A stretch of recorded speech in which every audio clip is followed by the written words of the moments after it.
¿Qué le parece una mesa de diálogo de primer nivel?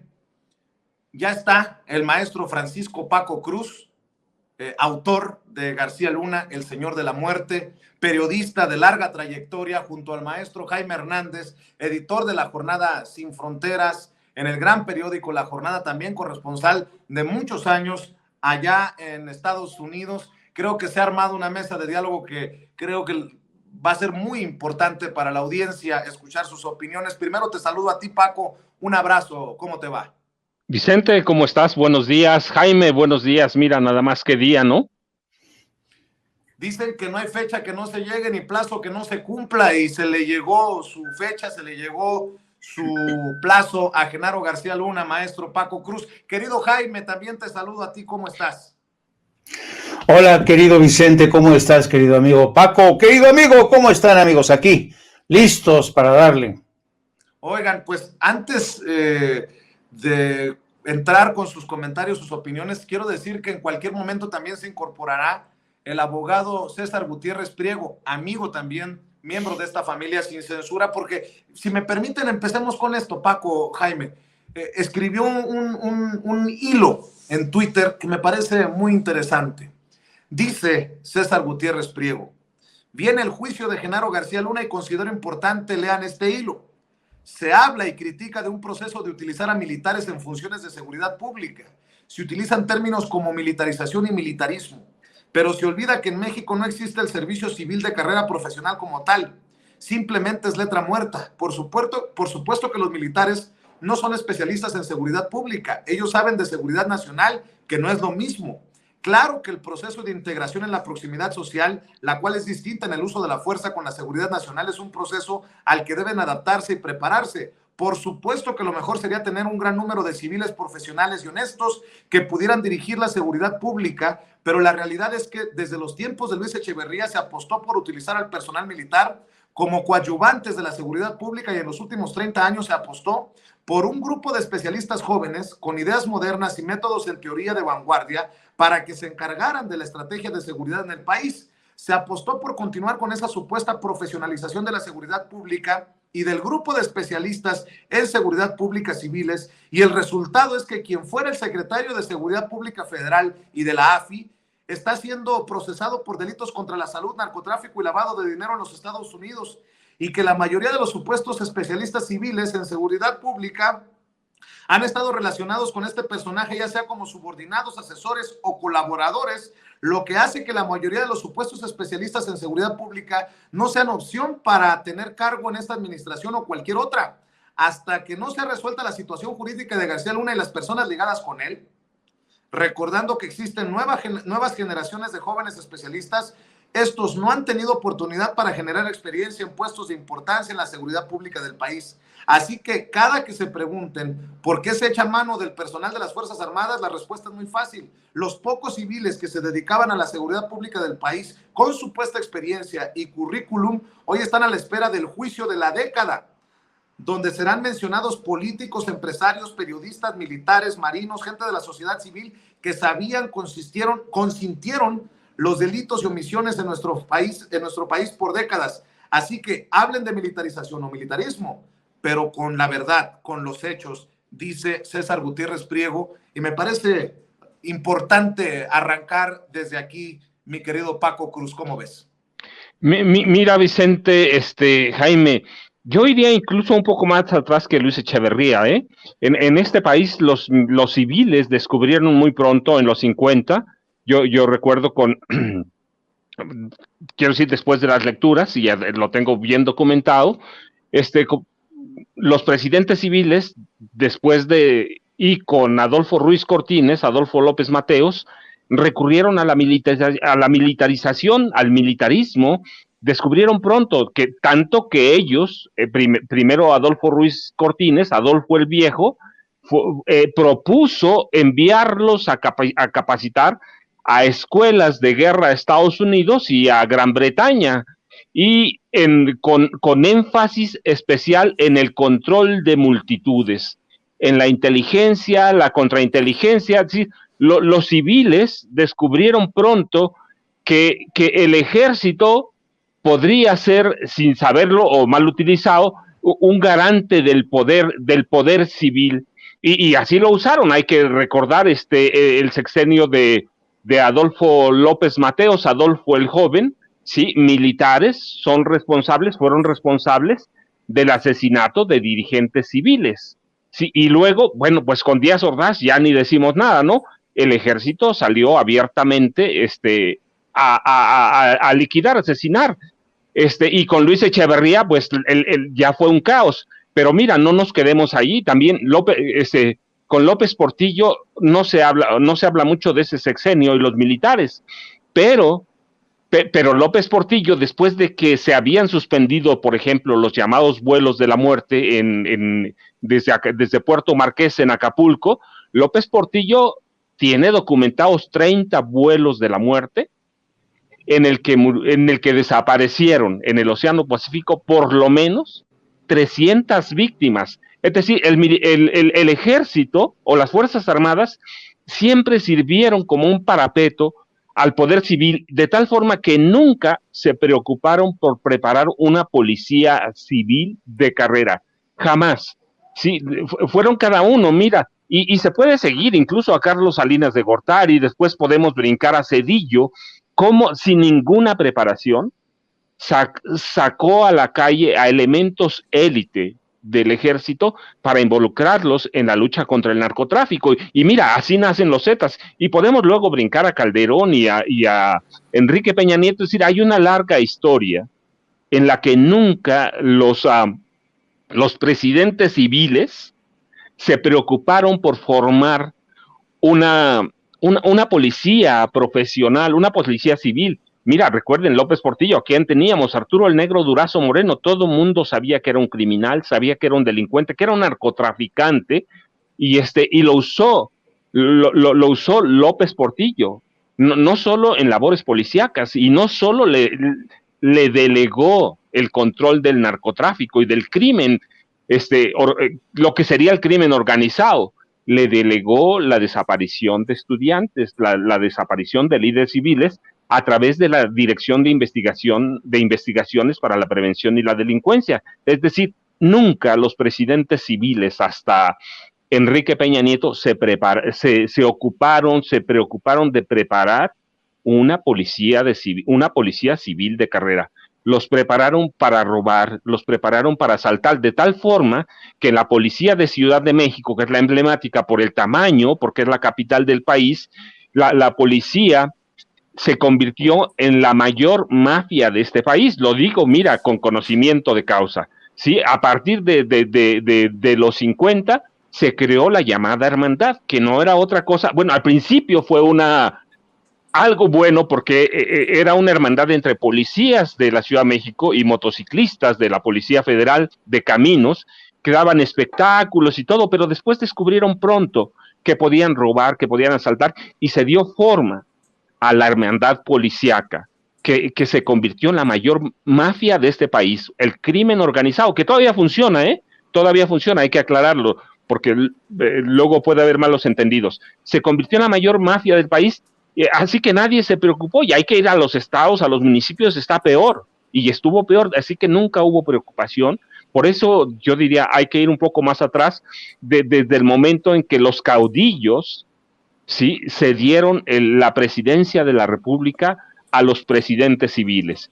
Y así que usaron al ejército, se sirvieron de él y nunca se preocuparon por tener una policía de carrera, Vicente. Así es, y qué bueno que César Gutiérrez Priego también incluye algunas capturas que son para mí relevantes para hablar del caso García Luna, porque no es solamente García Luna, sino su cofradía, su mafia al interior de las fuerzas federales en tiempos de Calderón. Ahí está el caso de Luis Cárdenas Palomino, hoy tras las rejas. De 2010 a 2012 se desempeñó como titular de la División de Seguridad Regional de la Policía Federal. En 2010, acuérdense, con Calderón como presidente, fue reconocido como el mejor policía del país. Sí, Felipe Calderón le puso la medalla. Facundo Rosas Rosas fue subsecretario de Estrategia e Inteligencia Policial de la Secretaría de Seguridad Pública Federal. En 2013 llegó a encabezar la Secretaría de Seguridad del Estado de Puebla, también ensartado. Javier Garza Palacios fungió como director de operaciones especiales de la AFI. En 2005 se convirtió en coordinador de seguridad regional de la Policía Federal. En 2007 fue separado del cargo. Esto empieza, acuérdense, desde tiempos de Fox, como nos lo ha dicho también el maestro Paco Cruz. Maribel Cervantes Guerrero, actualmente, me corrige si estoy equivocado, mi querido Paco, secretaria de Seguridad Pública del Estado de México, o fue secretaria de Seguridad Pública del Estado de México. De 2009 a 2012 fue jefa de la División de Inteligencia Policial de la Secretaría de Seguridad Pública Federal. Armando Espinosa fue director del área de crimen organizado de la Agencia Federal de Investigación, la AFI. En 2010 se convirtió en jefe de la División de Investigación de la Policía Federal, y creo que el más, junto a Cárdenas Palomino, el más mediático de todos los casos, Tomás Herón de Lucio, que fue director de la Agencia de Investigación Criminal de la Procuraduría General de la República y fue secretario técnico del Consejo de Seguridad Nacional durante la pasada administración. Hay que decir, mi querido Jaime Hernández, que todos son de la generación de Genaro García Luna, y si me apuras tantito, García Luna será, ojalá que así sea, el que destape esta herida podrida y que brote la pus. Así lo puedo entender, porque no solamente es García Luna. García Luna no pudo haber operado, como dicen que operó, sin el apoyo de los mandos medios y de los mandos bajos, mi querido Jaime. Sí, un elemento de crónica de color de última hora, de los testimonios y de lo que ha salido de la Corte, desde el interior de la Corte, como ya habías adelantado tú, Genaro García Luna, el funcionario del gobierno mexicano más alto que es juzgado en tribunales de Estados Unidos, llegaba a primera hora de hoy con un traje de color azul, una corbata grisácea, una camisa blanca perfectamente alineado, peluqueado, el pelo canoso, el gesto circunspecto que había acontecido, y se adentraba. Y una de las, en esta sesión se espera que la juez Peggy Coe termine con el escrutinio de los jurados que han sido ya escrutados. Quedan ya de los 400 iniciales, quedan 191, y hoy es posible que se trate con esta labor de escrutinio. Entre los testimonios que está recogiendo la jueza Peggy Coe de todos los potenciales jurados, hay, mi querido Vicente, querido Paco, muchas ganas de no ser jurado. Hay muchos que están esgrimiendo razones de trabajo, que no tienen con quién dejar a los hijos, se quieren zafar.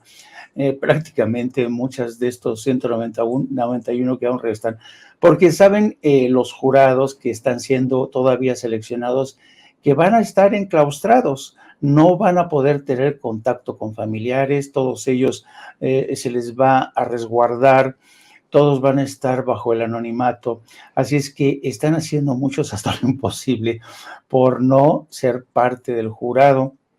Así es que esta labor, esta audiencia se antoja tortuosa, complicada. Vamos a ver quiénes son los valientes que al final integran este grupo de 12 jurados. Bueno, y me resultó muy interesante, querido Vicente, volver a escuchar las declaraciones de Felipe Calderón con Leo Zuckerman, porque una de las declaraciones que ha dicho Felipe Calderón coincide plenamente con los argumentos que hace apenas 2 días presentó la defensa. Mira, hace 2 días los defensores de Genaro García Luna, exactamente, presentaron un argumento diciéndole que por favor al juez no puede considerar el enriquecimiento de Genaro García Luna a partir del 2012, cuando ya era residente en Miami.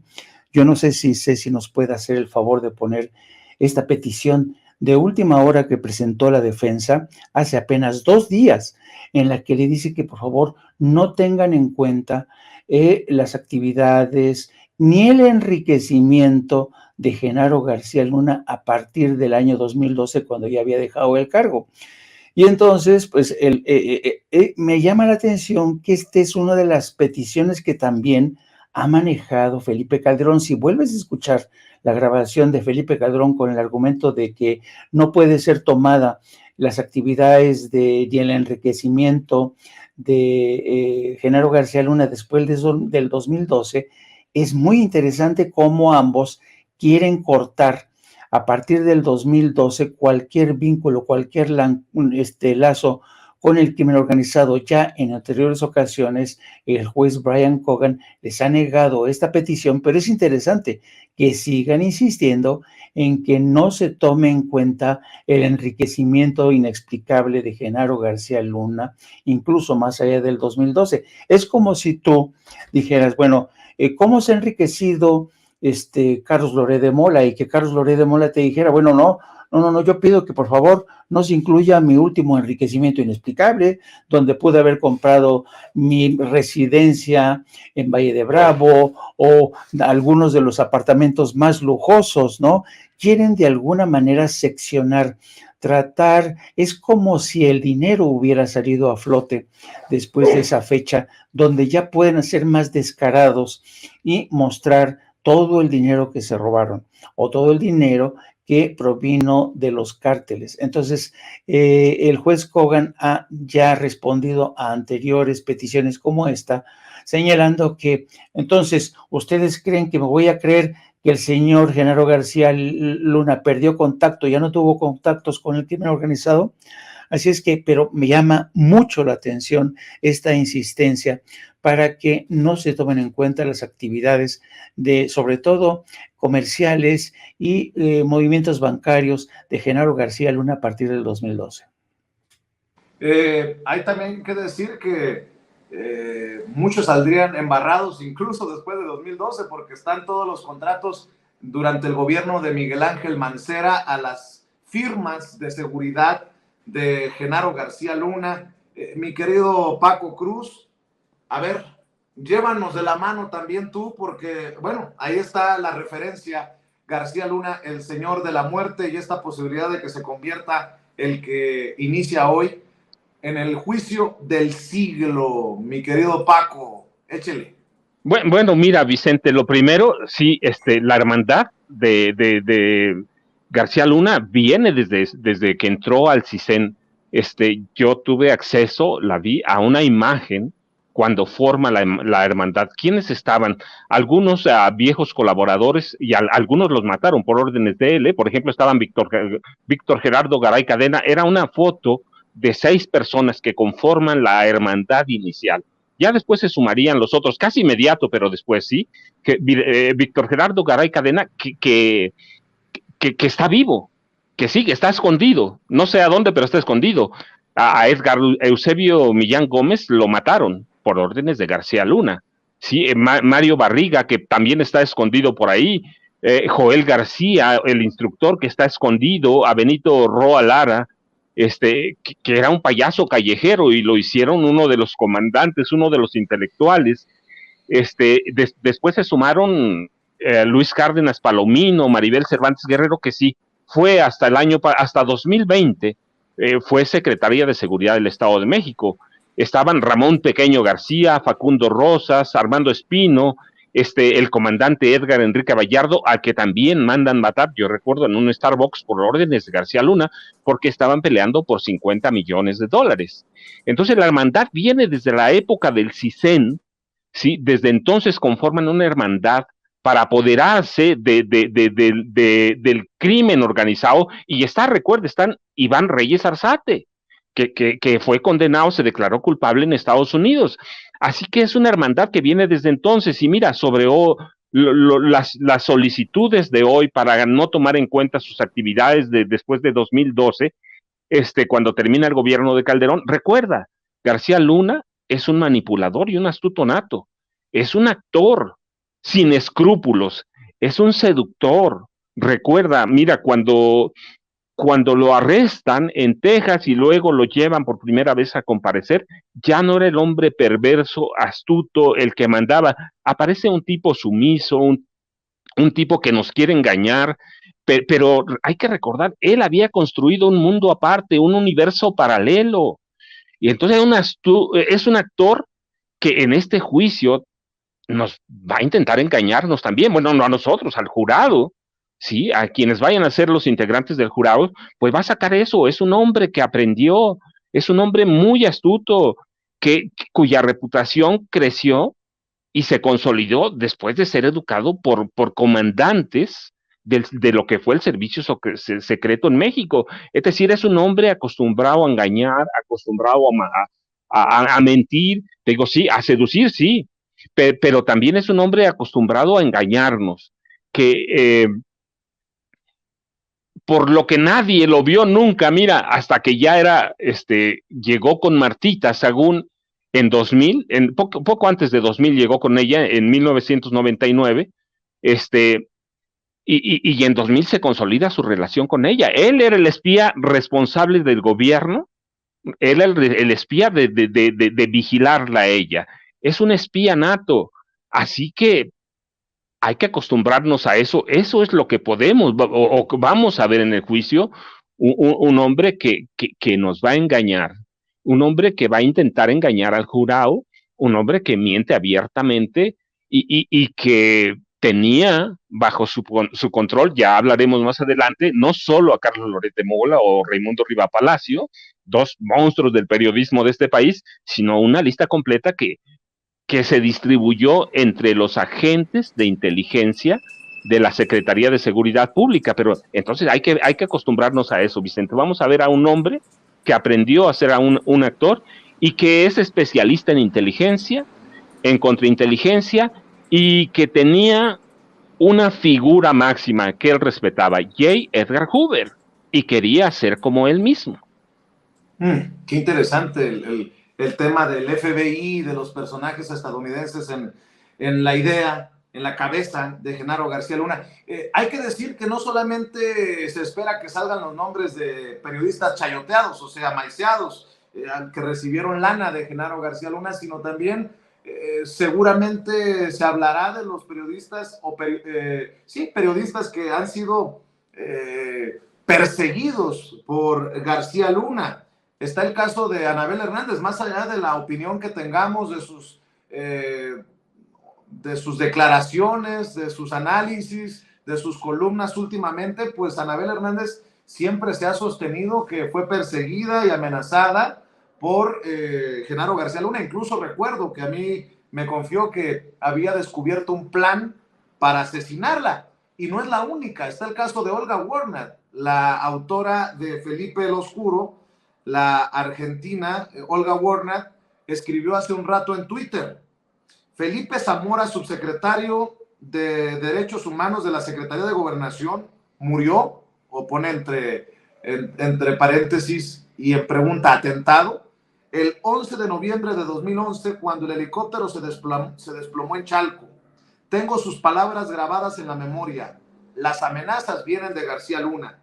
El juicio de Genaro García Luna va a destapar una cloaca de contubernios y complicidades, de corrupción y crímenes. García Luna fue el cerebro de las brutales amenazas que recibí con mi familia. Felipe Zamora, que en paz descanse, me reveló antes de morir en la caída del helicóptero. Buen día, dice Olga Warner. Y bueno, no es tampoco secreto, y lo hemos mencionado en muchas ocasiones aquí, el caso de Jesús Lemus, que estuvo encarcelado en tiempos de Calderón por estos mafiosos. Mi querido Jaime Hernández, hay mucha tela de dónde cortar, y bueno, me llama mucho la atención, no sé cómo lo entiendas tú, que Genaro García Luna no quiera ser visto con el traje de reo, sino que haya pedido llegar en traje de civil, como si nada pasara, pues. ¿Qué tanto tendría que ver la imagen del personaje hacia el exterior a punto de iniciar el juicio? No, pues evidentemente este ha sido el consejo de su defensa, que todavía quieren presentarlo como un hombre respetable, un hombre honesto, lejos de este expediente de más de 1 millón de páginas. más de 1 millón de páginas que han sido entregados a la defensa y donde se demuestra todo lo contrario. Yo no sé hasta qué punto les va a servir a la defensa presentar a Genaro García Luna como un hombre, como dicen en inglés, clean cut, ¿no? Limpio, bien cortadito el pelo, para que dé una buena impresión al jurado, que tendrá que decidir si acaso es inocente y culpable. Pero mira, yo quería también señalar, querido Vicente, un poco al hilo de lo que ha dicho mi querido amigo Paco Cruz. Efectivamente, yo creo que estamos ante un hombre que se convirtió en un experto en labores de inteligencia y contrainteligencia. Y esto tiene que ver con por qué era tan selectivo a la hora de rodearse de periodistas. No se rodeaba de personajes como Anabel Hernández, no se rodeaba de personajes como Jesús Lemos, que prácticamente sufrieron su persecución, pero sí se rodeaba, él seleccionaba a los periodistas de los cuales se quería rodear. Yo recuerdo todavía cuando Genaro García Luna era el poderoso, todopoderoso secretario de Seguridad, llegó acompañado, de un cortejo de periodistas, llegaron al Instituto de México del Woodrow Wilson Center para acompañarlo, el director del Excelsior, columnistas, no, viajaba rodeada de periodistas que lo acompañaban, se llevaban de a cuartos, lo presentaban como el superpolicía de México y prácticamente no enfrentaba críticas en sus viajes, salvo, por ejemplo, las mías. Yo sí fui muy duro con Genaro García Luna cuando fue a vender a Estados Unidos la versión de que gracias a él se estaban acabando los cárteles. Y hoy sabemos que esto no era así.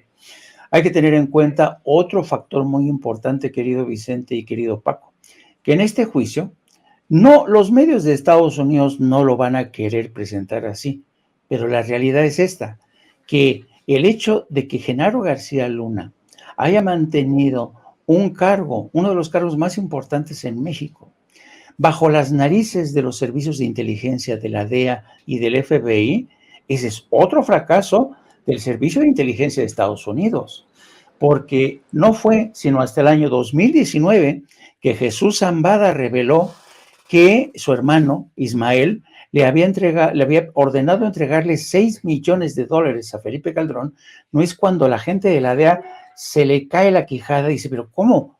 A ver, y ahí empezó esta gran disputa con las revelaciones de Jesús Zambada en el juicio contra el Chapo Guzmán en 2019. Después de eso vinieron ¿te acuerdas cuando de repente resultaba sospechoso que la Barbie hubiera desaparecido del radar en los listados del sistema penitenciario de Estados Unidos? Pues resulta que lo tenían bajo custodia de los Marshalls, y esto quiere decir que la Barbie ya se había convertido en testigo protegido para participar muy posiblemente como testigo en el inicio de este juicio. Y yo creo que este juicio tiene tantas aristas tan interesantes. Está la demostración, las pruebas contundentes de que bajo la presidencia de Calderón hubo pactos con el narco. ¿Y quién las hizo? Su mano derecha, su hombre más fuerte en materia de seguridad. Y Felipe Calderón no puede alegar que no sabía ahora. Felipe Calderón está en agua caliente, sabe que en cualquier momento, porque ese es un hecho, eso es un hecho. Genaro García Luna, a lo largo de todo proceso que puede durar 2 meses o quizá un poco más, en cualquier momento puede tirar la toalla y declararse testigo protegido. O sea que vamos a ver sufrir y a sudar la gota gorda a Felipe Calderón durante todo este tiempo, si es que Genaro García Luna se da cuenta de que no puede eludir los testimonios, bien sea del propio Genaro García Luna o de la Barbie, porque la Barbie también tiene sus testimonios, ¿no? Más allá del que ya presentó durante el juicio contra el Joaquín El Chapo Guzmán, el propio Jesús Zambada. Así es que va a ser muy interesante. Luego tenemos este segundo elemento. Hay que tener en cuenta, querido Vicente y Paco, que este juicio inicia a solo unos días del encuentro trilateral entre Andrés Manuel López Obrador, Joe Biden y Justin Trudeau. Y uno de los puntos más destacados del encuentro bilateral entre el presidente de México y el presidente de Estados Unidos fue enfatizar la cooperación en la captura de capos de la droga y la extradición a Estados Unidos para combatir esa epidemia de los opiáceos, del fentanil. Esta mañana vimos el reporte realmente cómo la incautación de fentanilo se ha disparado exorbitantemente. México está haciendo su trabajo. Esperemos que Estados Unidos haga lo propio en el control de las armas que vienen hacia el sur. Pero a donde voy es que quieren una cooperación más estrecha. Y fíjate lo interesante del caso. Una de las quejas que ha tenido la DEA ya bajo este gobierno de López Obrador es que López Obrador no quiere cooperar como antes lo venía haciendo Felipe Calderón. Y fíjate lo interesante y lo irónico del asunto, que precisamente fue durante la presidencia de Felipe Calderón cuando había más proximidad, más cooperación con las agencias de inteligencia de Estados Unidos, es cuando Genaro García Luna los engañaba. Este es un fracaso de los servicios de inteligencia de Estados Unidos, no cabe duda. Este hombre, Genaro García Luna, lo supo engañar presentándose a sí mismo como el más leal colaborador, como el campeón como el azote de los carteles de la droga, pero no fue así, nunca fue así. Y la DEA, que cooperaba y estaba hasta la cocina, se la tragó. Eso también hay que decirlo.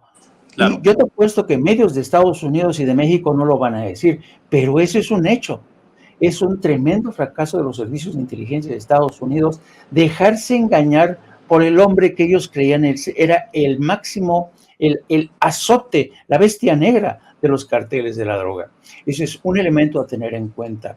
Y yo creo también que Genaro García Luna, yo no acierto a entender cuál es la estrategia de Genaro García Luna. La verdad que no. Creo que a juzgar por las peticiones de que no se contemple su enriquecimiento a partir del 2002, una petición a la que está sumado Felipe Calderón, curiosamente, como si estuvieran coordinados, pero también hay otro elemento que es precisamente esta cercanía con las agencias de inteligencia de Estados Unidos, a las cuales se les coló Genaro García Luna, el gran operador, el gran protector del cártel de Sinaloa. Entonces, si hay algo, dime. No, tú dime.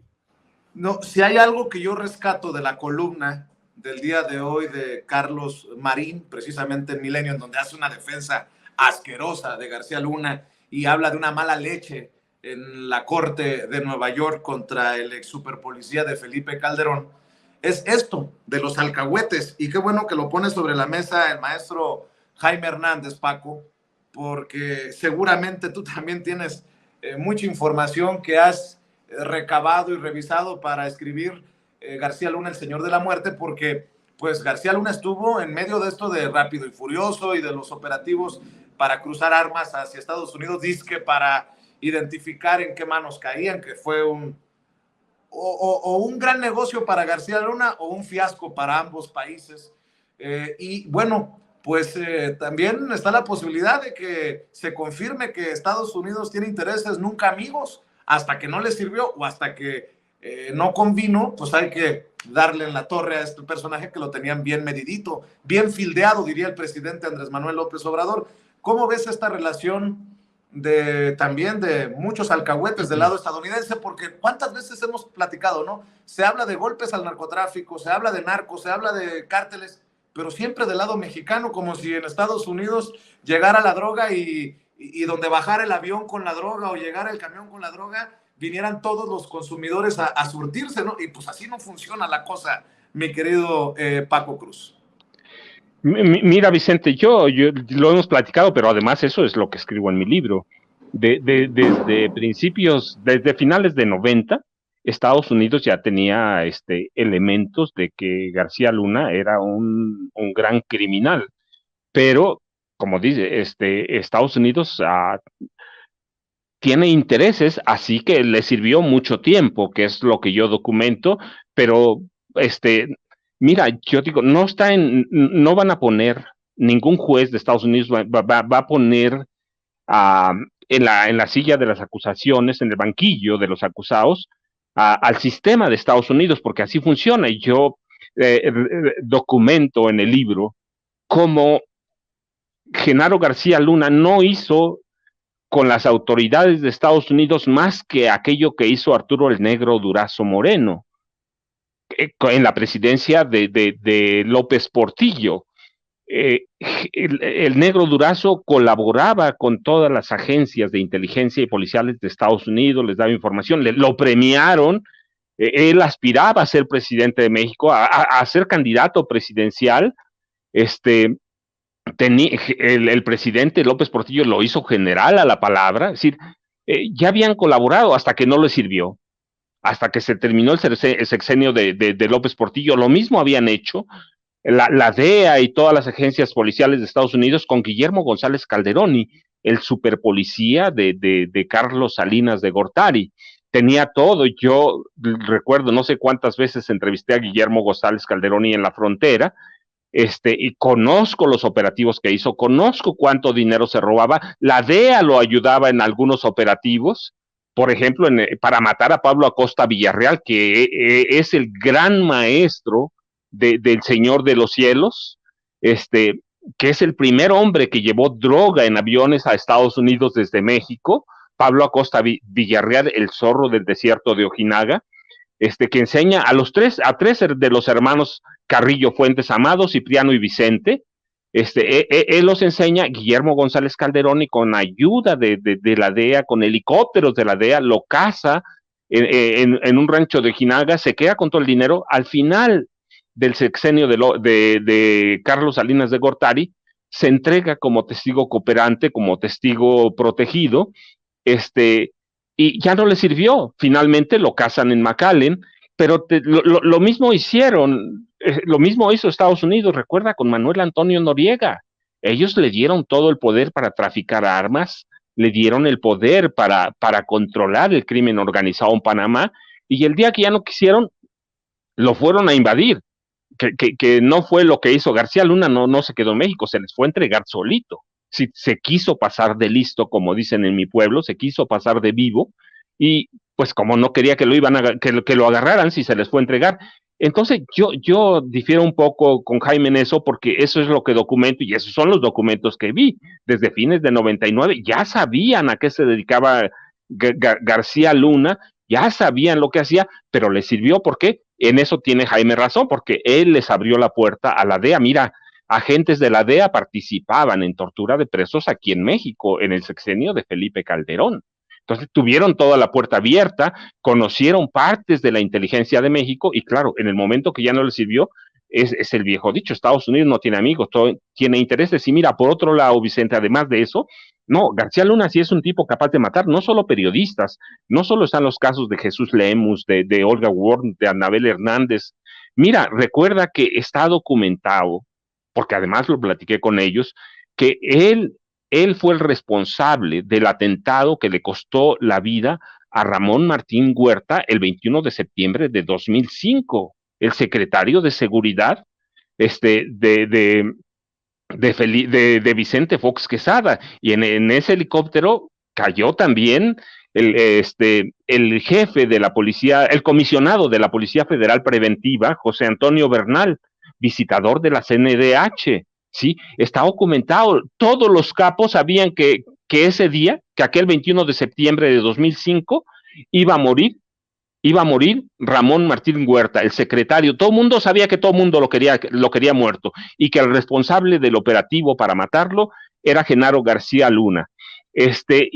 Pero ¿qué pasó ese día? ¿Por qué se perdió en la historia este atentado que costó la vida a Ramón Martín Huerta y al comisionado José Antonio Bernal? ¿Por qué? Porque ese mismo día, ¿recuerdas? Ese mismo día, la Agencia Federal de Investigaciones, a mando de Genaro García Luna, liberó al exfutbolista y en ese entonces técnico de primera división, Rubén Omar Romano. Hicieron un teatro, y después se descubriría que Genaro García Luna y su equipo, con Carlos Palomino ya a la cabeza, sí, controlaban a todas las bandas de secuestradores de este país. Así que hay que verlo, mira, el mismo día se da el atentado contra Ramón Martín Huerta y se da la liberación de Rubén Omar Romano, que era una estrella de fútbol. Y también está documentado que él, de la mano de García Luna, salió la orden para asesinar el 1 de diciembre de 2009 a Edgar Enrique Vallardo del Villar, jefe de la tercera sección del Estado Mayor de la Policía Federal Preventiva. Así que hay que tener cuidado, van a salir muchas cosas, yo espero que salgan, sí, que de Calderón, bueno, pues mira, pues siempre lo he sostenido, no es su amigo, no es su socio, no es su subordinado, es su cómplice. Juntos tenían en Los Pinos un cártel del narcotráfico. ¿No quieren que se sepa después lo de 2012? Pues claro, porque ahí tiene muchos intereses, porque se va a descubrir toda esa cloaca. Paco, y hoy que estamos hablando de todo este cochinero que puede salir en el juicio, ojalá que salga en el juicio, con personajes que podrían ser estruendosos como testigos protegidos, si los presenta la Fiscalía de Estados Unidos, como la Barbie, como estos personajes que ya testificaron en el caso de Joaquín El Chapo Guzmán. ¿Tienes otra idea de las muertes de los secretarios de gobernación en tiempos de Calderón? Hay que recordar que se le murieron 2 secretarios de gobernación a Felipe Calderón. ¿Se le murieron o los asesinaron? Porque pues mira, se cae un helicóptero y después se cae un avión aquí en la Ciudad de México. Eso también es relevante en todo este análisis del sexenio de Felipe Calderón y complicidades y traiciones. Pues Vicente, nada más hay que recordar que en aquel avión que se cayó en la Ciudad de México, en el que viajaba Mourinho, el secretario de Gobernación, el amigo de Calderón, el cacique de Campeche, ese día Genaro García Luna tenía que viajar en ese avión, ¿eh? Nada más hay que recordarlo. Genaro García Luna tenía que viajar en ese jet y al último inventó un pretexto y no se subió. Es decir, no se investigó. ¿Por qué? Bueno, pues Genaro García Luna, el secretario de Seguridad Pública, era el hombre más poderoso del gobierno de Felipe Calderón y en ocasiones más poderoso que el mismo Calderón, ¿sí? Y recuerda, bueno, hablamos de periodistas que están involucrados y mencionamos los nombres de Riva Palacio, ¿sí? De Loret, pero recuerda, en las listas de los agentes de inteligencia de la Secretaría de Seguridad Pública de Genaro García Luna, había otros periodistas de gran renombre.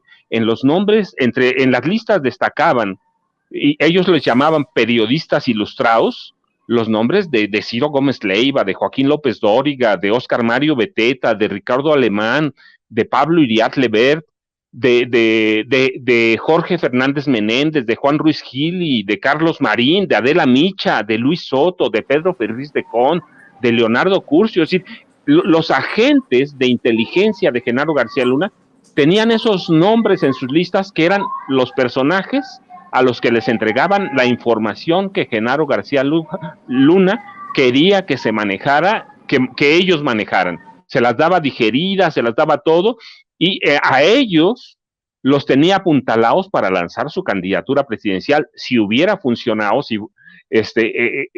aquel programa, ¿te acuerdas que salió en Televisa, el equipo que pagó Felipe Calderón y que coordinaba y supervisaba a Felipe Calderón para lanzar la candidatura o el posicionamiento político de Genaro García Luna? Así que es todo un cochinero y es una caja de Pandora, Vicente.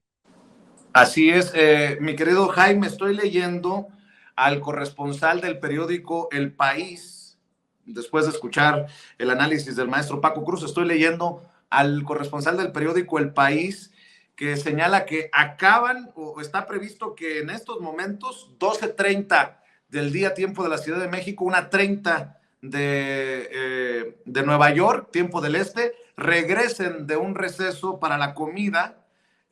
Avanza la selección del jurado. Habría todavía algunos 45, menos de 45 potenciales candidatos para convertirse en miembros del jurado el día de hoy. El exsecretario está o estaba presente hasta antes del receso en la sala, siguiendo con una traducción simultánea. Habría más de 20 reporteros formados y en una sala adjunta siguiendo este proceso, 20 reporteros de diferentes medios de comunicación. Nosotros haremos el esfuerzo también de estar allá a la brevedad posible en cuanto inicien ya el juicio en sí, las deliberaciones. Dice el corresponsal del periódico El País que lo más probable es que la selección del jurado se extienda hasta mañana miércoles, y que los alegatos iniciales se podrían hacer o miércoles o jueves, dice. Habla de García Luna, que tras 2 horas se le ve cansado, pero en momentos incluso sonriente. Dice Elías Camaji, espero pronunciar bien su apellido, que Genaro García Luna se ve un poco más viejo, con el pelo más canoso, relativamente tranquilo, con semblante serio y ceño fruncido. Estoy siguiendo estos reportes, estas crónicas, tanto del corresponsal del País como corresponsales de diferentes periódicos de Estados Unidos, como Keegan Hamilton, mi querido Jaime, el corresponsal de Vice News, quien siguió también el juicio de Joaquín El Chapo Guzmán. Y bueno, precisamente señala que se encontraban en un receso para comida en esta selección del jurado, que ha sido una jornada, dice Keegan Hamilton, sin grandes noticias ni contratiempos hasta el momento. Solamente muchos personajes entrevistados como potenciales miembros del jurado, potenciales candidatos, que han salido con una gran variedad de pretextos para evitar ser seleccionados a este juicio, que se espera dure por lo menos 8 semanas. Muchas personas han expresado su escepticismo acerca de los testigos que cooperan, los testigos protegidos. Uno de ellos dijo: me imagino que pueden mentir para recibir una sentencia menor. Dice Keegan Hamilton que Genaro García Luna está presente en la corte, que viste, como ya lo habíamos mencionado, un traje azul marino con corbata gris. Y bueno, pues ahí está también esta información de las crónicas que recogemos de los periodistas que están al interior de este edificio de la corte, mi querido Jaime. Compañeros, no escucho al querido Jaime. Les encargo, por favor, que me ayuden. A ver ahí, querido Jaime. Ahí ya. ¿Ya? Sí. Te decía que ahí están los elementos para la crónica del color de hoy. Y yo creo, fíjate que a tenor de lo que estamos dialogando de esta mesa, querido Vicente, tengo que decir que como periodista a mí me resulta fascinante esta composición de escena en la que Paco Cruz ofrece elementos e hipótesis de trabajo, aporta hipótesis de trabajo a la mesa que hablan de la tesis, como tú también mencionabas, de la tesis ¿te acuerdas del general Antonio Noriega, ¿no? Que durante mucho tiempo fue agente de la CIA, fue el hombre de la CIA en Panamá, y hasta cuando les dejó de funcionar, capturaron, lo derribaron, lo derrocaron, ¿no? Está esa hipótesis de trabajo que ha sustentado Paco Cruz. Está la hipótesis de trabajo que sugiero yo que los servicios de inteligencia no se habían enterado sino hasta el pasado 2019, cuando Jesús Zambada ofreció estos testimonios de que su hermano le había ordenado darle 6 millones. A donde voy, queridos Paco y Vicente, es que estamos en un terreno inédito. Así, literalmente inédito. ¿Por qué? Esta es la primera vez que el más alto funcionario del gobierno de México esté en el banquillo de los acusados. Y Un poco la lógica de los fiscales ha sido no solamente demostrar que tenía vínculos con el crimen organizado, con el cartel de Sinaloa, sino cómo funcionaba esta cadena de corrupción, ¿no? Mira, esto es lo que escribió uno de los fiscales federales la semana pasada, se llama Breon Pierce. En uno de los escritos dice: mientras ocupaba un cargo público, García Luna usó sus cargos oficiales para ayudar al cártel de Sinaloa a cambio de sobornos multimillonarios. En el juicio, el gobierno espera que numerosos testigos, incluidos varios exmiembros de alto rango del cártel de Sinaloa, testifiquen sobre los sobornos pagados al acusado a cambio de protección. Dice, a cambio de los sobornos, García proporcionó al cartel de Sinaloa, fíjate nada más aquí, un paso seguro para sus envíos de drogas, información confidencial de las fuerzas del orden público sobre las investigaciones del cartel e información sobre los cárteles de droga rivales. Estos pagos, los que le daban a García Luna, permitieron que en ocasiones el cartel recibiera advertencias antes de los esfuerzos de aplicaciones de la ley para detener a los miembros del cartel y permitir que los miembros fueran liberados si eran arrestados. Entonces, esta sugerencia, fíjate, ya solamente el enlistado de un paso seguro para los envíos de droga. ¿Tú crees que la gente que colaboraba con García Luna no estaba al tanto de esta alianza, de esta colaboración con el cártel? A donde voy es que no solamente García Luna, no solamente sus principales colaboradores, todo un sistema que incluía militares, que incluía policías, que incluía funcionarios del gobierno de México de Felipe Calderón, fueron corrompidos. Es toda una cadena de complicidades las que los fiscales van a tratar de exponer. De ahí la importancia de este juicio. Yo creo que por primera vez, y por eso insisto mucho, estamos en un terreno no explorado. Siguiendo la tesis del querido Paco, la DEA, la CIA, ¿sabían de todo esto? Es muy posible que otra parte de la inteligencia de la DEA se declare hoy sorprendida y que digan, no lo sabíamos, hasta que Jesús Zambada en el juicio del 2019 nos dijo que le había dado 6 millones. Eso yo no sé hasta qué punto se puede sostener. Así es que cualesquiera que sean las hipótesis de trabajo que estamos analizando en esta mesa, es fascinante, Vicente. Es fascinante porque este juicio puede desnudar las complicidades del poder político, del poder mediático, que se benefició de una guerra contra los cárteles de la droga y de las complicidades que se mantuvieron desde el gobierno de Felipe Calderón con esos cárteles. Déjenme, si me permiten, rescatar también algo que surge hoy. Me pareció así como extraño ver la insistencia de varios periodistas que le rinden pleitesía a Ciro Gómez Leiva y al propio Ciro Gómez Leiva en redes sociales, insistiendo, anunciando la presencia del abogado defensor de Joaquín Guzmán Loera, alias El Chapo, en el programa. Y creo que también es importante retomarlo porque es en esa corte en donde el juez Brian Cogan sentencia a cadena perpetua a Joaquín Guzmán Loera, El Chapo.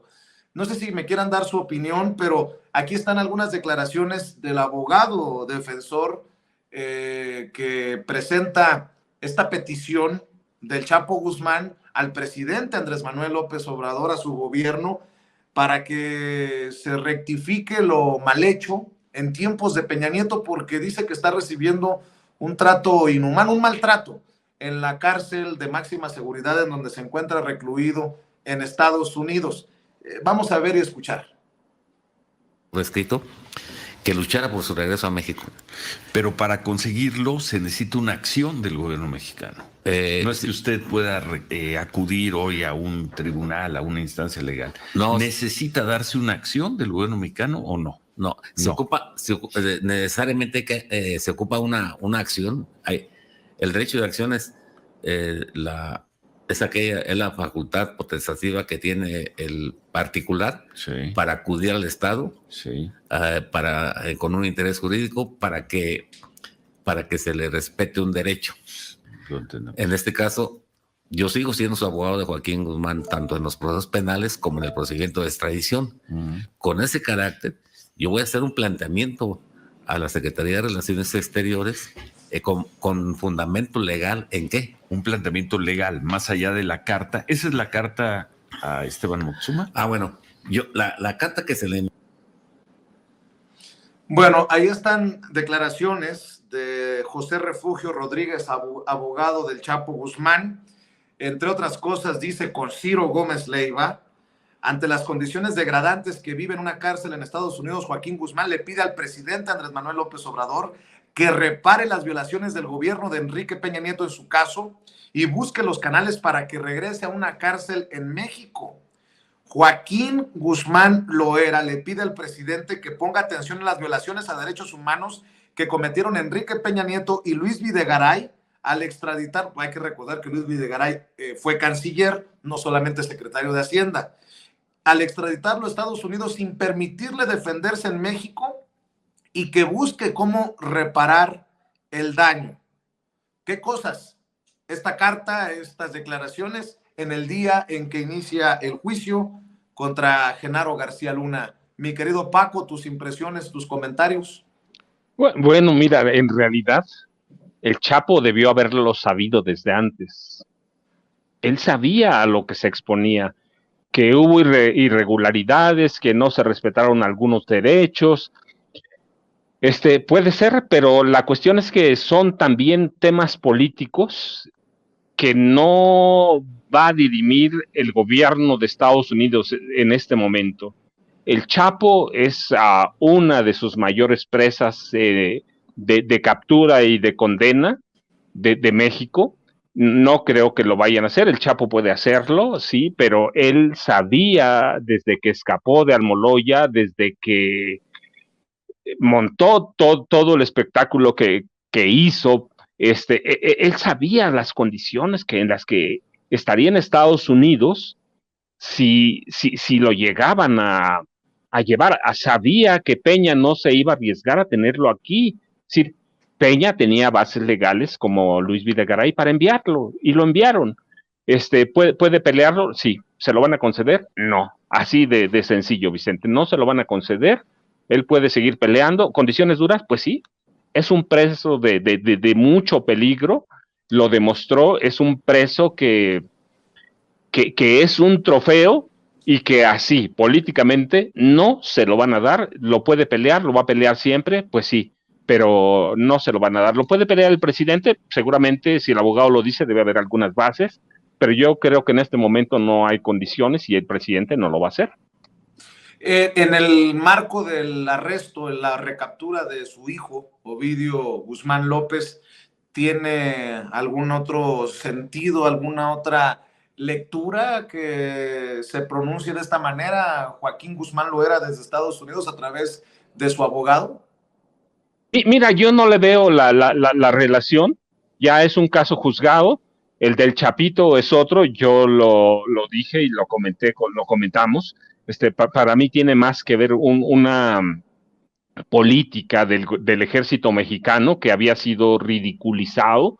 No creo que pueda ser usado como una moneda de cambio, más allá de que sí, es uno de los responsables de la exportación a Estados Unidos de fentanilo, que es una droga 50 veces más peligrosa, ya se ha documentado. Yo no creo que tenga que ver y no creo que sirva como una ficha. El Chapo Guzmán es un premio de leyenda o de infame leyenda. El Chapito apenas la estaba construyendo, así que no hay peso, no hay nada, no es como como en los juegos de espías, ¿no? Tengo este espía, te lo cambio por este. No es el caso. El Chapito no representa la infame leyenda que representaba su papá, aunque estaba construyendo una leyenda tan infame como la de su papá. Mi querido Jaime, ¿cómo ves esta petición de el Chapo Guzmán a través de su abogado? Me llamó la atención hace unas horas ver algunos hasta se burlaron de Ciro Gómez Leiva, que dicen, ¿qué es esto que parece narcomanta?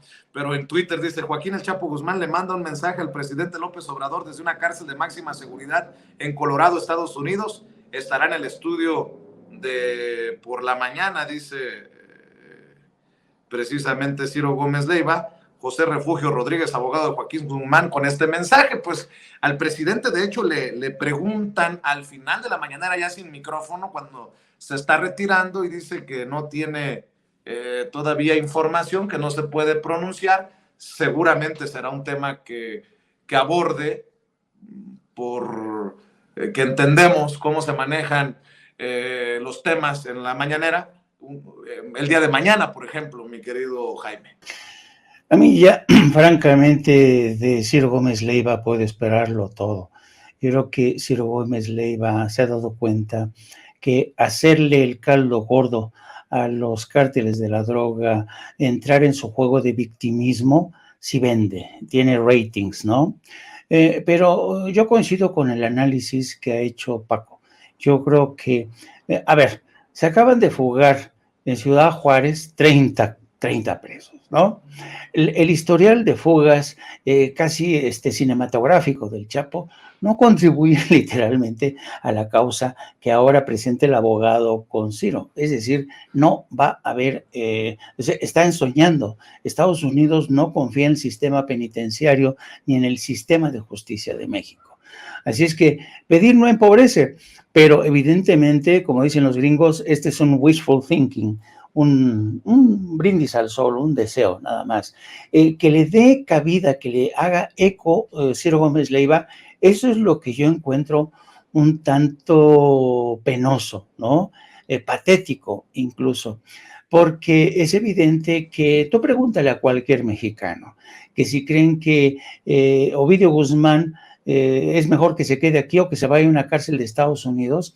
Mucha gente dice, es que aquí no podemos confiar desafortunadamente el sistema penitenciario. Hay mucho, lo que pasó en Ciudad Juárez fue, Dios mío, de pena ajena. De pena ajena. ¿Cómo es posible que se le hayan fugado más de 30? Todavía no capturan a 19 que andan por ahí. Entonces, en esas condiciones, México no puede garantizar, ¿no? Ahora, yo creo que en la estrategia de los abogados que están muy próximos a la familia de Ovidio y de Joaquín El Chapo Guzmán, está esta lógica. Ellos saben muy bien que esta técnica del victimismo, del nacionalismo acendrado, muchos han de decir, no, ¿por qué se los llevan a cárceles con los gringos? No, que purguen aquí sus sentencias, esto es injusto, esto es hipocresía, también allá hay narcos, también aquí hay narcos. En parte tienen razón, ¿no? Pero jugando este nacionalismo de cartón piedra, este tipo de personajes se benefician de las simpatías de mucha gente. Es como la gente que fue a manifestarse contra la detención de Ovidio Guzmán en días pasados.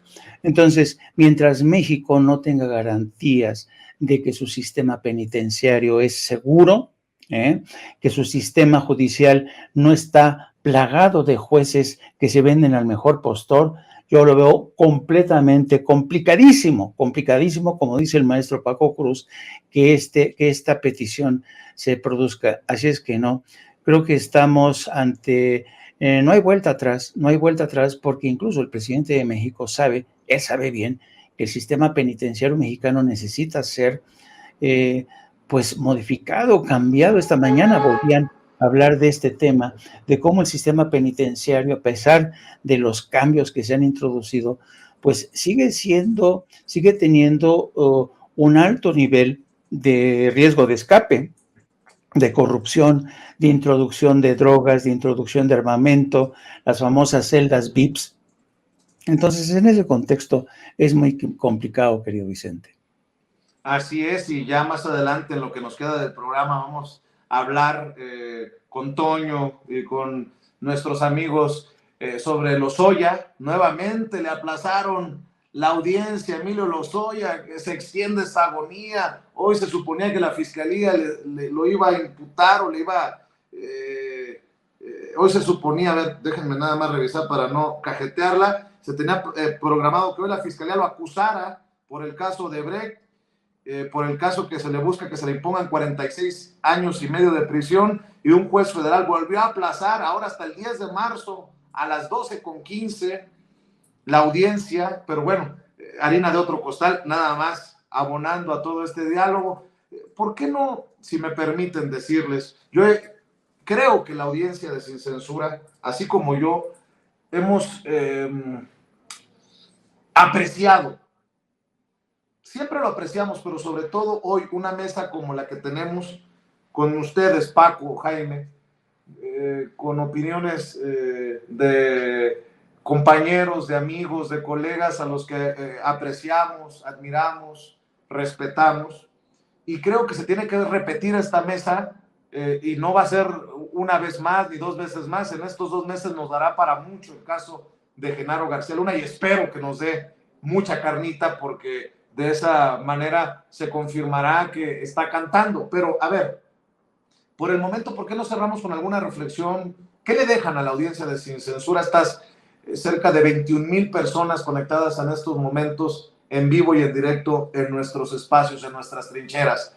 Paco, cerramos primero contigo. Vicente, mira, ¿qué nos dejan? Pues conocer a fondo cómo funcionó el sistema político mexicano, cómo se fueron formando grupos de poder para robar, para saquear, para delinquir, cómo formamos o permitimos que se formara una clase política a partir de 1946, que no era profesional, que no creó servicios profesionales de carrera y que llegó al poder para saquear al Estado, que no podemos regresar a lo que tuvimos hasta el 30 de noviembre de 2018, que hemos apostado a partir de 2018 por un cambio y que debemos seguir por ahí. Genaro García Luna es el retrato de cada político mexicano que ha habido en el PRI o en el PAN. Tenemos a Carlos Jan González, a Carlos Salinas de Gortari, a Enrique Peña Nieto, a Felipe Calderón, a Vicente Fox, a Margarita Zavala. ¿Sí? Genaro García Luna es un retrato, así que eso nos debe dejar. Eso nos dejaron los políticos del PRI y el PAN, eso nos dejó el sistema, llegaron para servirse del poder, se han servido, y el juicio solo va a desnudar, y pláticas como esta mesa van a servir para eso, para documentar y para mostrar cómo este tipo de sinvergüenzas llegó para servirse del poder, Vicente. Oye, Paco, por cierto, sigue circulando García Luna, el Señor de la Muerte, en las librerías, en las tiendas de autoservicio. No, sí, mira, ahora más que nunca es un libro vigente, es un libro, yo digo, no porque yo lo haya escrito, es un libro de consulta, me costó años escribirlo, me costó años investigarlo, desnuda cómo es García Luna, pero desnuda cómo han sido cada político de este país y jefes policiales que tuvimos que llegaron al poder para no solo para corromperse, sino para formar camarillas que servían al presidente de la República, que sigue circulando, sí, Vicente, pero pues como yo te decía, el viernes grabé los primeros promocionales para el próximo libro que debo terminar y entregar el 31 de marzo, pero de momento García Luna es una lectura, yo digo que es obligada en este momento. @Paco Cruz Jiménez en Twitter. En Twitter, Francisco Cruz Jiménez en Facebook. Muy bien. Vicente, yo les agradezco, Paco, y también a Jaime, que es un gusto platicar con ustedes dos, Vicente. Te mando un abrazo y nos vemos pronto por aquí, mi querido Paco. Gracias. Y mi querido Jaime, pues ve preparando las maletas, maestro, para irnos a cubrir el juicio del siglo allá en Nueva York. Digo, ¿a poco no extrañas estas coberturas? Tantos años que has sido corresponsal en el extranjero para México, mi querido Jaime. No sé si te pasa a ti como a mí, pero híjole, como que le entra a uno la cosquillita y dice, voy a empezar a preparar la maleta y nos vamos. Mi querido Jaime, ¿con qué cierras? Mira, yo quiero hacer una reflexión que tiene que ver, es algo que en lo personal y como mexicano me resulta un tanto chocante, el hecho de que los juicios contra los narcos mexicanos se tengan que celebrar en Estados Unidos. Y esto, visto por, si yo asumiera una posición demasiado nacionalista, diría, este colonialismo judicial me pudre, ¿no? Pero por otro lado, tengo que aceptar que México carece de las herramientas de los hombres para enjuiciar a estos líderes de los carteles de la droga. Y otra reflexión más, yo creo que es lamentable que, fíjate, estamos hablando porque el amaciato entre el poder político y los cárteles de la droga viene de lejos, Vicente, de lejos. El hermano de Carlos Salinas de Gortari, Raúl Salinas de Gortari, fue uno de los principales operadores de los cárteles colombianos. Eso está documentado, acreditado, cómo se enriqueció el hermano de Carlos Salinas de Gortari. Jamás en México se les enjuició. ¿Y qué pasó durante las subsecuentes presidencias? Todos estaban comprados, todos tenían vínculos con los cárteles de la droga, ¿no? Entonces, ¿por qué hasta ahora? ¿Y por qué en un jurado? ¿Por qué en una corte federal de Estados Unidos? ¿Por qué? Eso es para mí realmente muy triste aceptar que México aún no tiene las herramientas, la voluntad política y sobre todo a los magistrados idóneos para enjuiciar a estos criminales. Eso es la verdad, a mí me resulta muy triste. Les dejamos todo este trabajo a las Cortes Federales de Estados Unidos, que además son juez y parte, porque ellos nos van a juzgar a los malandros mexicanos y van a dejar que se vayan de rositas los malandros gringos, que los hay. Entonces, pues sí, yo creo que esto es muy triste y como reflexión de chismorreo, he notado, querido Vicente, con el curso de los últimos minutos, ya saltó la primera reflexión de esta primera audiencia y todo el mundo se pregunta, ¿de qué se ríe Genaro García Luna? Porque todo el mundo ya dice que por momentos se estaba riendo Genaro García Luna. Y yo me pregunto, ¿de qué se ríe Genaro García Luna? ¿Será que le da gracia el hecho de que muchos jurados no quieren participar en este juicio, que se quieren escaquear a como dé lugar?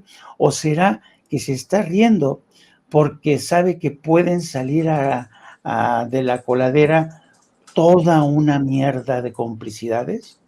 No lo sé, francamente, querido Vicente. Así es que vamos a estar a la expectativa, vamos a ver qué da de sí este juicio. Y como siempre, agradecido contigo y gracias también, agradezco el haber estado con el maestro Paco Cruz, a quien yo respeto y estimo mucho. Gracias por esta mesa, querido Vicente, y nos vemos mañana o si se ofrece antes. No, nos vemos en No Apto para Cínicos en un ratito, ¿no? Exactamente, en No Apto para Cínicos, en aproximadamente una hora te empezamos a transmitir a las 14 horas.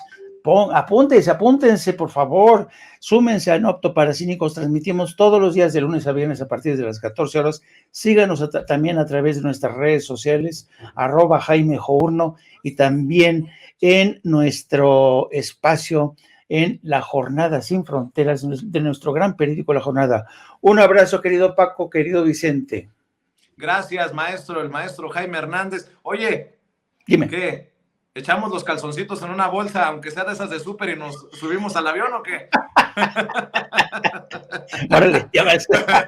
Un abrazo, mi querido Jaime, el maestro Venga. Jaime Hernández, hablando con nosotros sin censura. Y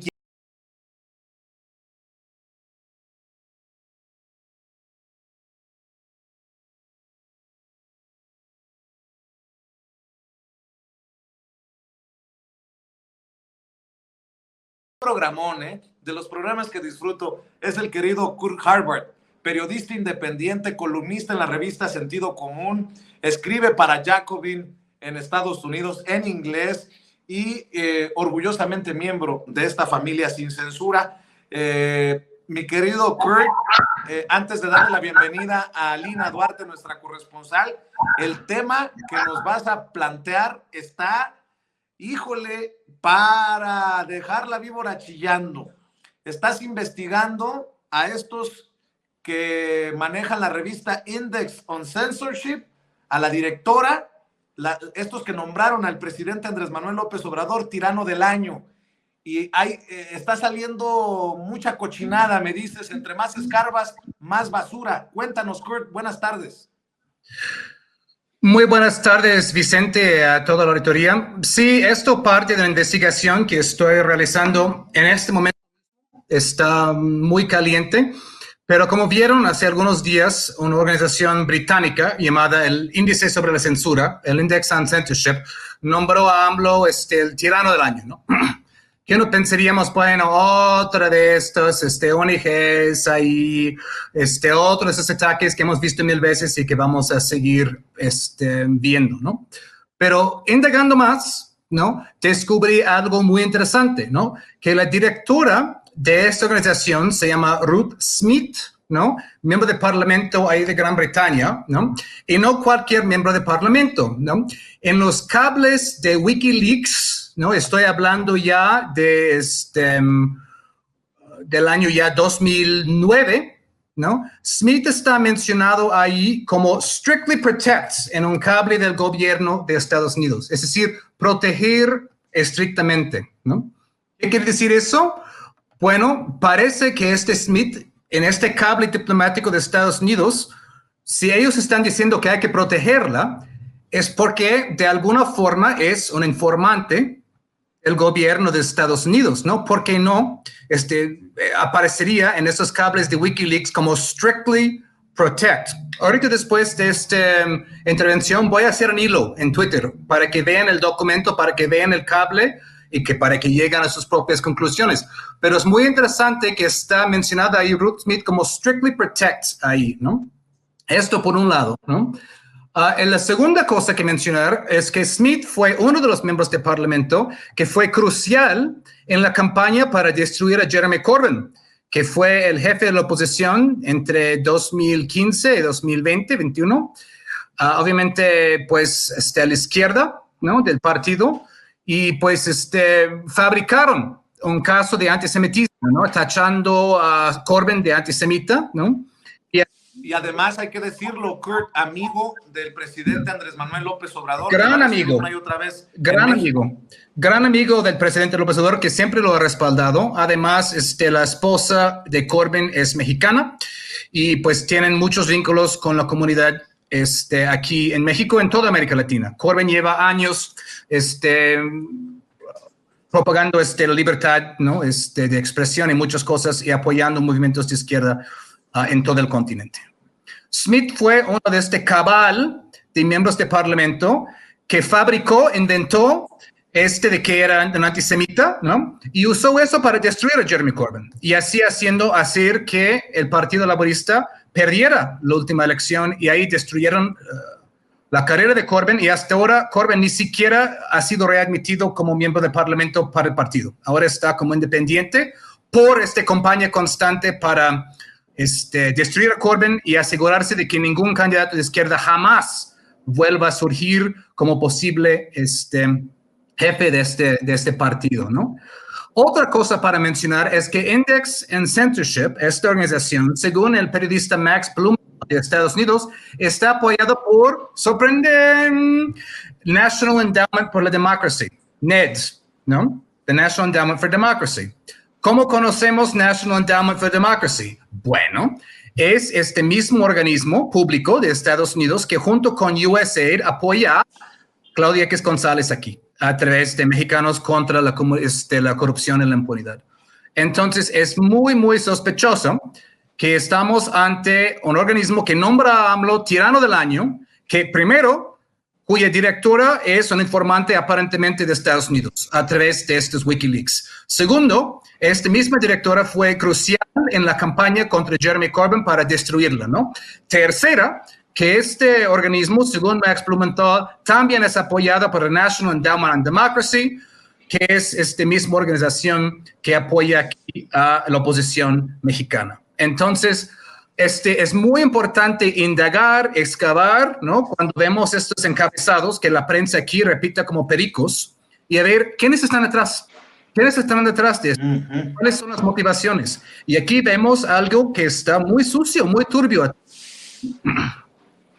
Definitivamente, y con esto que acabas de mencionar, mi querido Kurt Harvard, ¿por qué no también le damos la bienvenida a esta mesa de diálogo a nuestra corresponsal Alina Duarte, nuestra reina de Xochimilco? Porque el tirano del año en 2022, así reconocido por este index en censorship o en censura, pues es el que anda apelando en el caso de Julian Assange ante el gobierno de Estados Unidos, un tema que se planteó, hoy todo parece indicar, en la reunión con Joe Biden, el presidente de Estados Unidos, el tirano del año, con todo el sarcasmo del mundo, pues luchando por la libertad del fundador de Wikileaks. De ese tamaño, el ridículo de estos personajes, mi querida Alina Duarte, de llamar tirano del año al presidente Andrés Manuel López Obrador, pero es importante señalar el caso de Julian Assange, porque hoy sabemos que se están uniendo los líderes de otros países de América Latina a este llamado del presidente Andrés Manuel López Obrador para liberar a Julian Assange. Es un tema que te apasiona, es un tema que compartimos, es un tema, una lucha que enarbolamos desde estas trincheras independientes, querida Alina. Escucho tus comentarios para entrarle. Hola, ¿qué tal, Vicente? Saludos a ti, a Kurt, a toda la audiencia de Sin Censura. Bueno, el tema del cinismo, ¿no? De todo lo que implica el imperialismo estadounidense, pues siempre nos regala grandes episodios, ¿no? Que se mantienen en el debate público. Uno de ellos, pues bien lo menciona ahí Kurt, es estas narrativas que se imponen en torno a personajes que generalmente son gobernantes, que se asumen dentro del espectro progresista, que son democráticamente electos y que curiosamente ponen en duda, en jaque, van en contraposición a los intereses de Estados Unidos, específicamente en temas de recursos naturales, de seguridad, ¿no? Que ellos definen como seguridad nacional. Así que nos sorprende que una de estas portadas, así como nos sorprende cuando la revista Time ponía a Juan Guaidó, la revista Forbes te ponía también a Yanine Áñez, ¿no? Como ejemplo de mujeres empoderadas, bueno, que haya una pseudoencuesta, ¿no? Una lógica de poner a Andrés Manuel como el dictador, el tirano del año al lado de personas como justamente Kim Jong-un, Vladimir Putin, Daniel Ortega. Bueno, pues eso evidentemente no tendría por qué sorprendernos. Claramente son personas que no necesariamente han estado, ¿no? al servicio de los intereses de Estados Unidos y cuyos procesos pues evidentemente son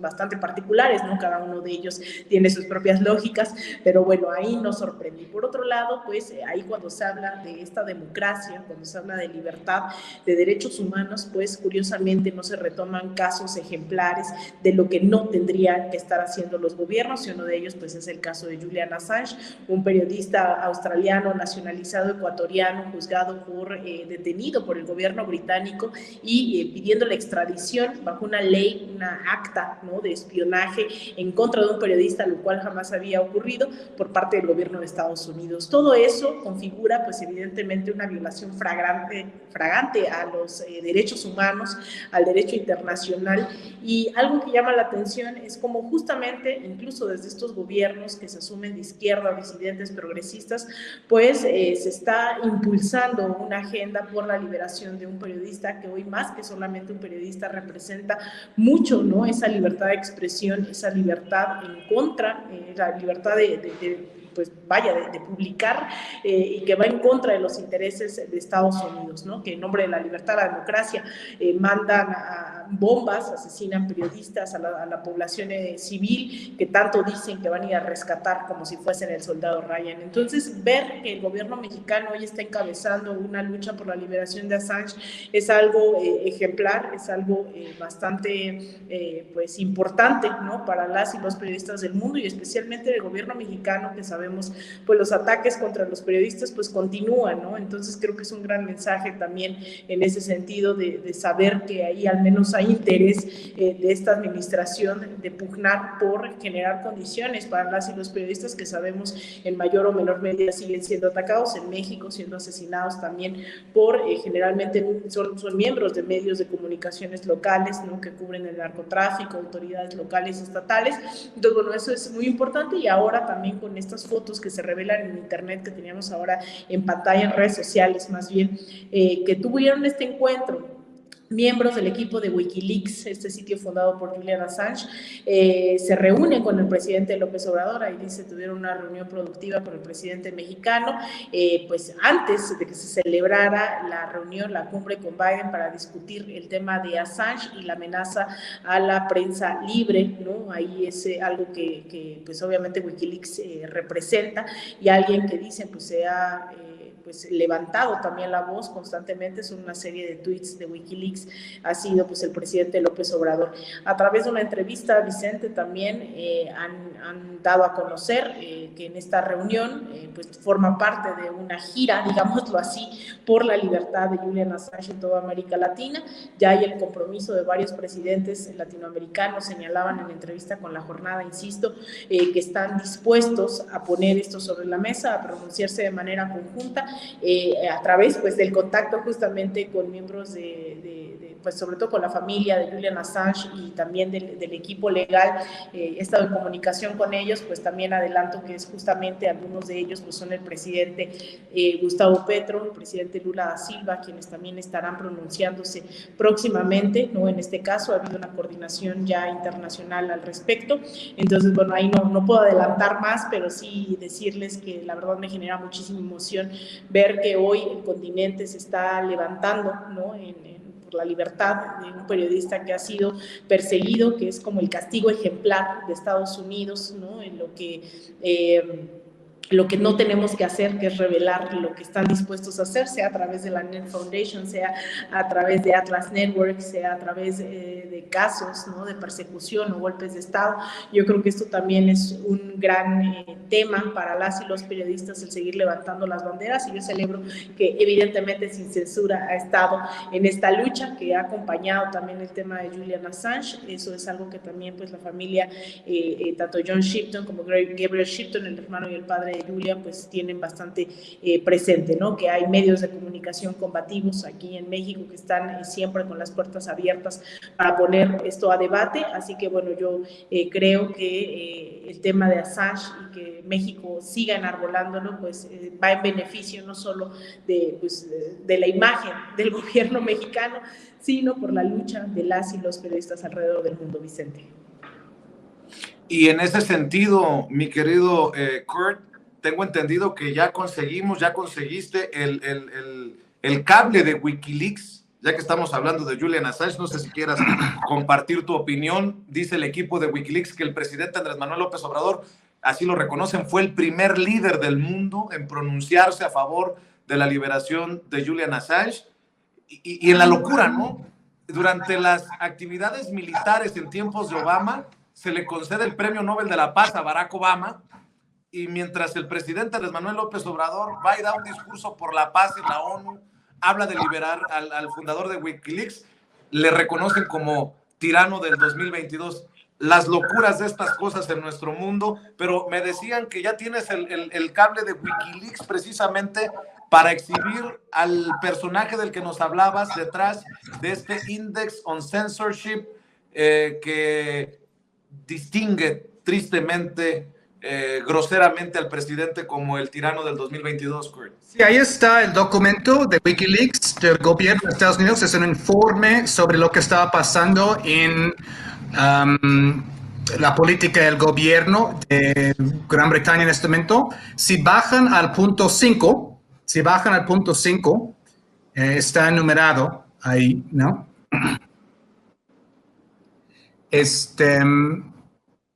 Al punto 5. Punto 5, ahí, ¿no? Ahí es el punto 5, ¿no? Lo que dice ahí está perfecto.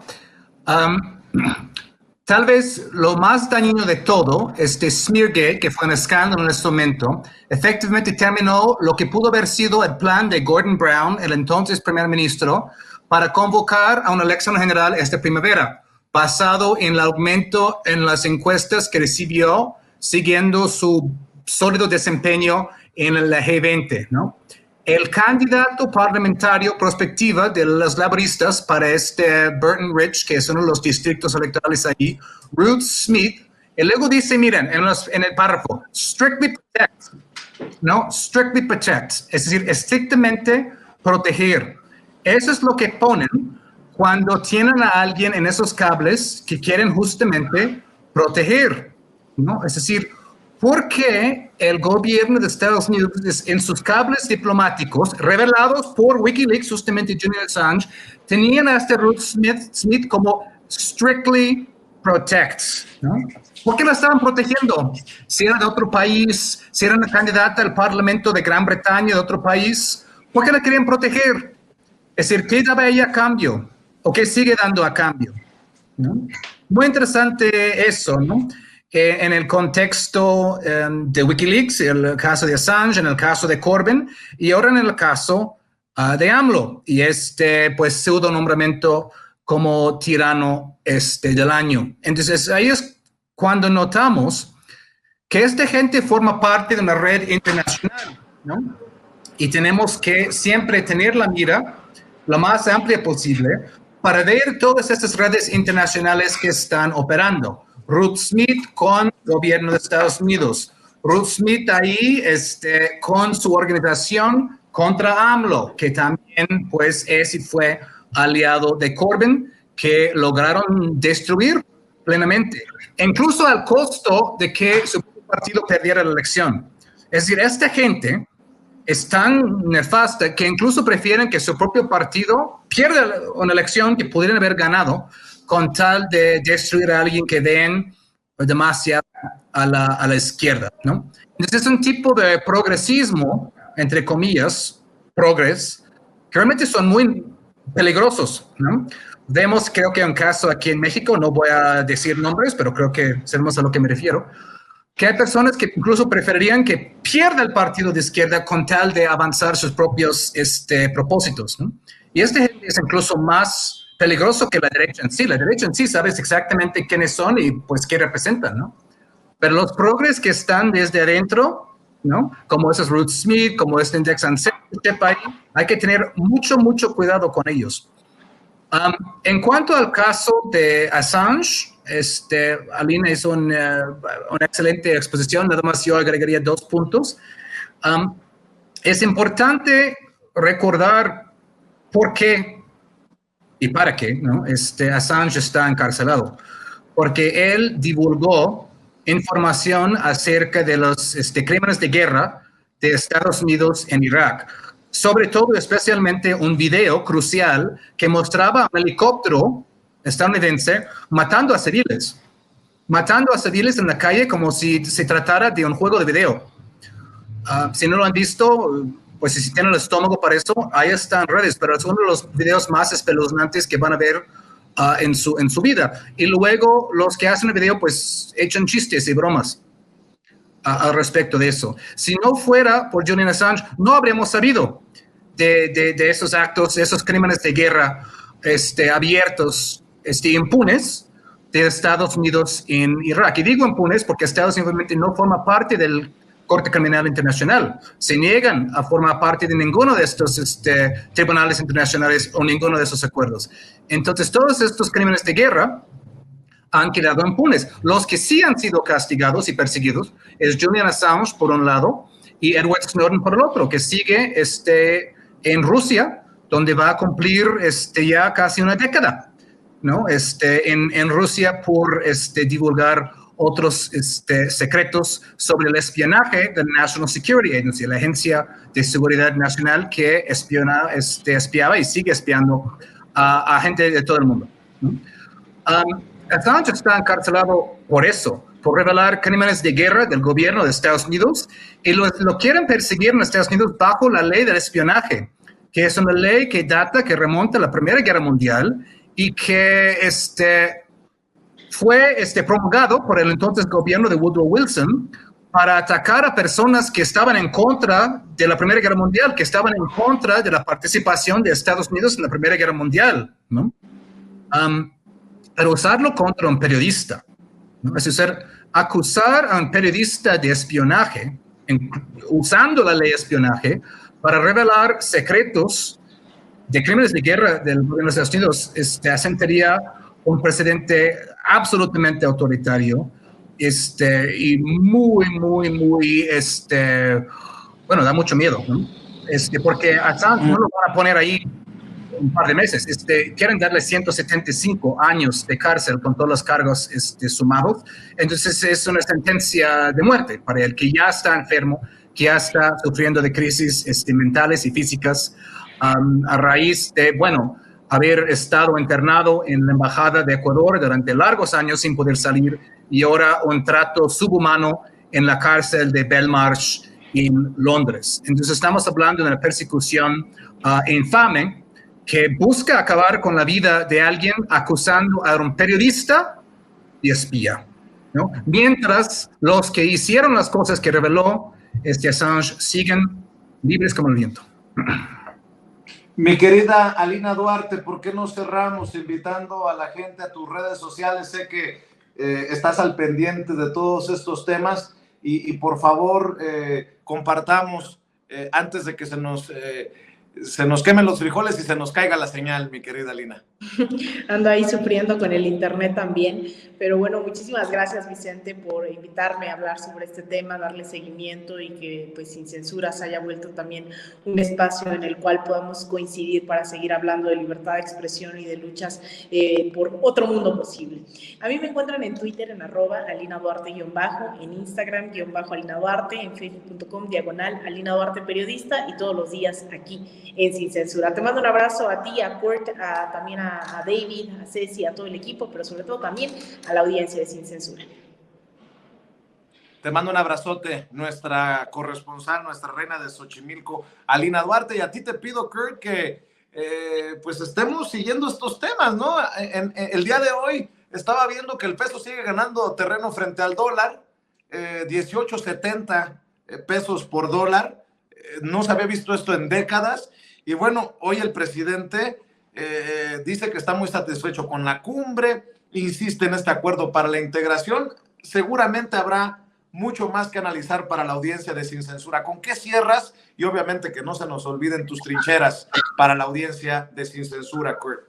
Muchas gracias, Vicente. Pues aquí me encuentran en Twitter, @KurtHackbarth. Ahí está en la pantalla. Terminando esta intervención, voy a subir ese cable de Wikileaks y voy a hacer un hilo en Twitter con esa información acerca del índice sobre la censura, porque sabemos que los medios convencionales aquí en México no van a mencionar quiénes están atrás de esos ataques. Ellos nada más agarran el encabezado, tirano, para golpear, pero no está en su interés mostrar esos intereses, esas redes de complicidad que están atrás, ¿no? Entonces, aquí seguimos, Vicente, pendientes del caso Assange y pendientes, obviamente, también del caso Integración que mencionó el presidente hoy en la conferencia de prensa.